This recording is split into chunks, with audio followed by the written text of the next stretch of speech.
three. 1, 2, 3. Let's go.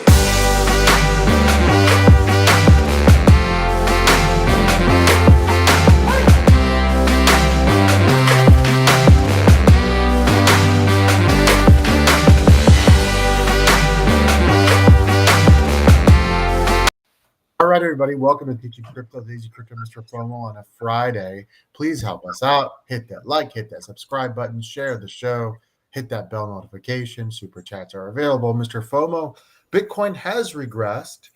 And again, we weren't that excited about September. I mean, it's September 1st, brand new month. Thank you so much, guys, for joining us. Really appreciate your support. My goal for this month has always been, even before we had the bad month of August, just going sideways. And so we did lose that momentum. We want to talk about that. We went from 28 here back into the high 25s. What I talked about is, could we maintain 27 and 26? The answer was a definite no. Now, can we maintain 25? That's the question. I think we can. It doesn't mean we might not hit a 24.8 or 24.7 sometime this month. I'm still not anticipating a 20K BTC. But here, the goal, I think, this month to ride out this negative storm, which we've had pretty much now since the mid-July, should be to go sideways. Yeah, I think if we continue to chop sideways, we'll be okay. We continue to build strength at this level, 25, 26. Building support here is fine. If we fall below it, it turns into resistance, like we all know. So, like you said, holding above 25 is pretty important. As we move forward, we said that this might have been a little buy the rumor, sell the news with the SEC losing their case. And I think that's what you saw. I mean, there's obviously other factors that come into it, but I think that's what you saw in the market this past week. And you're going to see more of where it actually wants to be for a while now.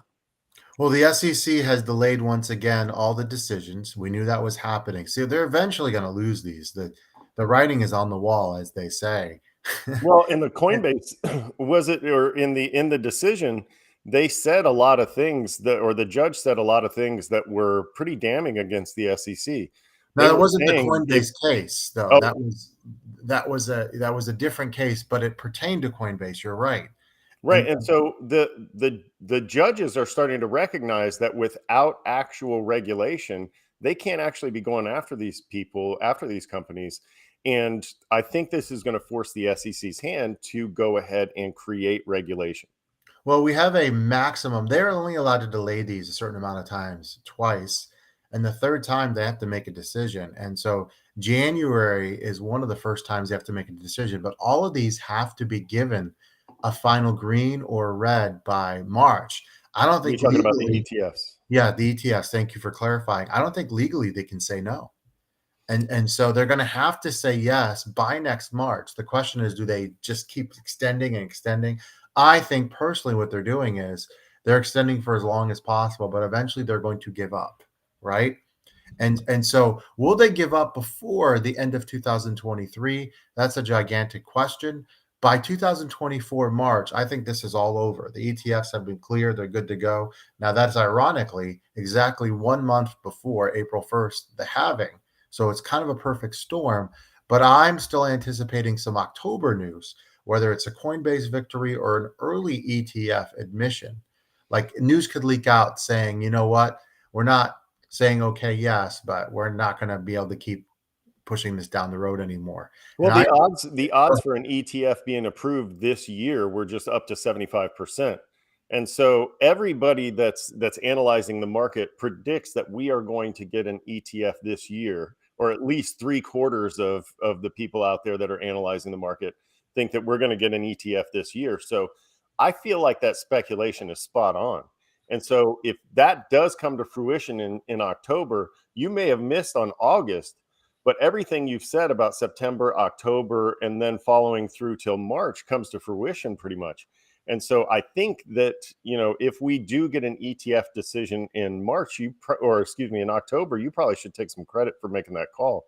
I know you were pretty hard on yourself for your August 35,000. We'll see. for Bitcoin to in October, and again, we're being honest, we don't think it's going to be a great September month, although you could see some recovery start later in September, maybe in week 3 and week 4, slowly build up to October.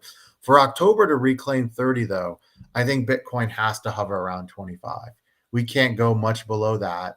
I don't anticipate, again, I keep saying this, a lot of people, when I say a lot of people are calling before the mini pump a few days ago, but there are people that are calling for 20K BTC. I don't see it. I think it would take a really, really bad news day, something catastrophic in crypto to get down to 20K. Like Binance all of a sudden admits that they're in trouble.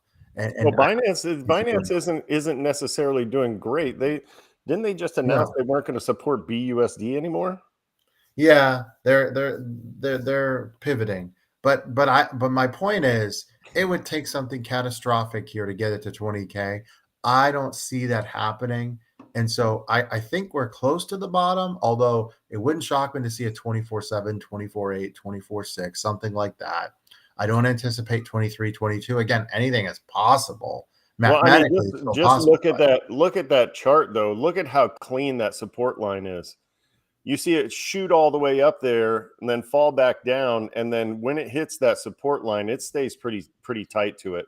And Yeah, so, I feel pretty good about where we are right now. Like you said, maintaining 25 is a big news deal. will do it, Yeah. but this is right, a big deal.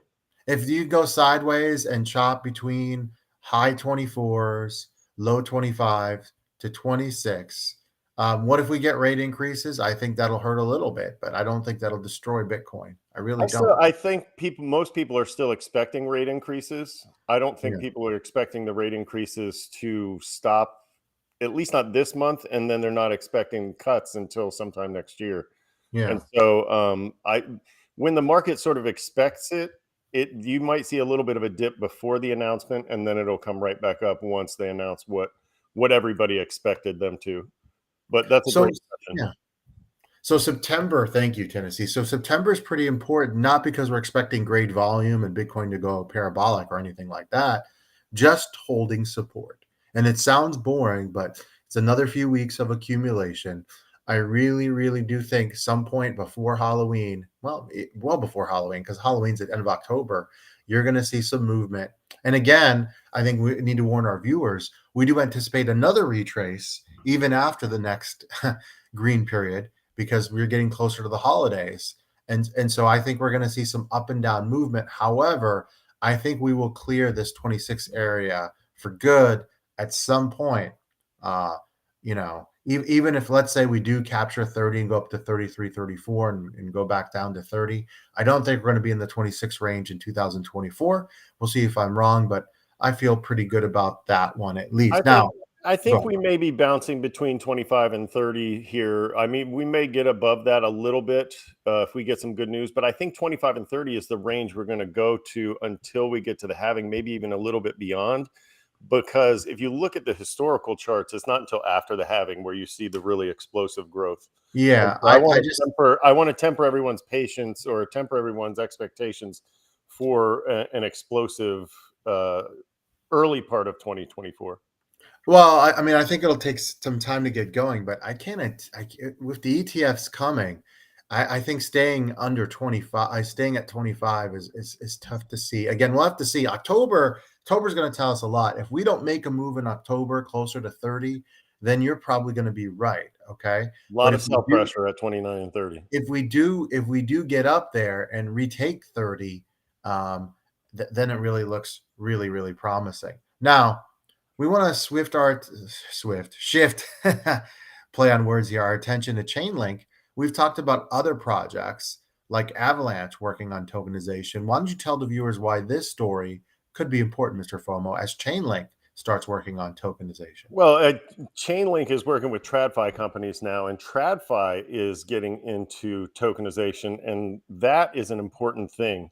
They're taking traditional assets and attaching a token to them essentially, and then allowing the tokenization to be the sale point, the trading, the trading point, everything that happens with that asset happens through the token then, right? And so it's tracked on the blockchain, it's secured by the blockchain. And I think TradFi is starting to realize that there's way more security in doing it this way. And so you don't see TradFi dipping their toes into stuff like this, especially not this way. I mean, they're even adding, they're even bringing in ChainLink as an oracle. And so that shows a little bit more than just, hey, we're dipping our toes in the water. Really, this actually shows some serious commitment to the space. Yeah, and you can look at Chainlink right now. It's 6. Again, since I don't anticipate a huge September, no reason to rush, but you could look at DCAing soon. And I wanted to mention before we leave Chainlink, um, this was one that people got frustrated with in the last bull run because after the second half, after the first top, it didn't do much, but it has picked up some strength. Just for clarity, I do have some myself, and but I'm waiting. I'm waiting for the next run. I don't know if I anticipate holding this for the entire bull run, but I am looking for Chainlink as well. Hopefully in October to bounce back as well, maybe even get back into that $8 range where it is now 6. It might seem crazy because of how bad these tokens have been doing, but remember, things can change.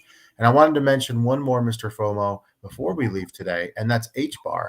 I know you had picked up some, and HBAR is now back towards the 5-cent range, which seems really like a nice little spot. Now, if September continues to be sideways and a bit negative over the next 2 weeks, you could see, not financial advice, HBAR hover below that 5-cent mark, and that could be a nice little opportunity there because HBAR has shown some resiliency. So as soon as Bitcoin shows any type of strength at all in late September, early October, you could see HBAR going on a nice little 2-week run there. It might be a knock opportunity to take some profits. We're talking about this being a very, very early premature version of the bull run. That's what we're talking about. Short stints.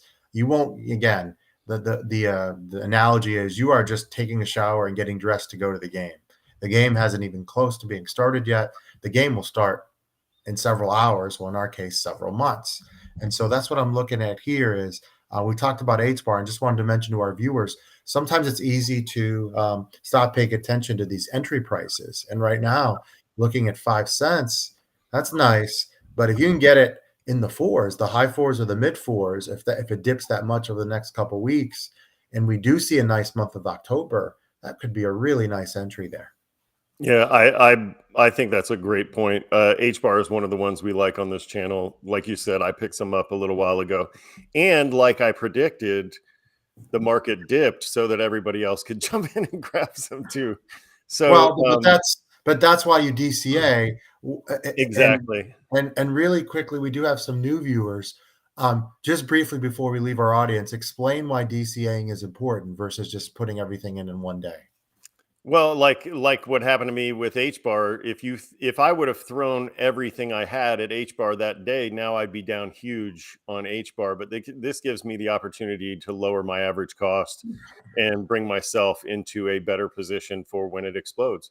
And so, I think at this point in the crypto market, if you are looking for explosive gains, you're probably not in the right place. I think right now in the market, you're probably DCAing, and then if you get something explosive, you take aggressive. There are some, but they're very small caps and they involve Right. a lot of risk. And we'll do a show on some of those that could be available. It's just you have to understand the risk is significantly higher than buying something that's proven that we know. I mean, you could snag something like Efinity. We talked about a couple shows ago.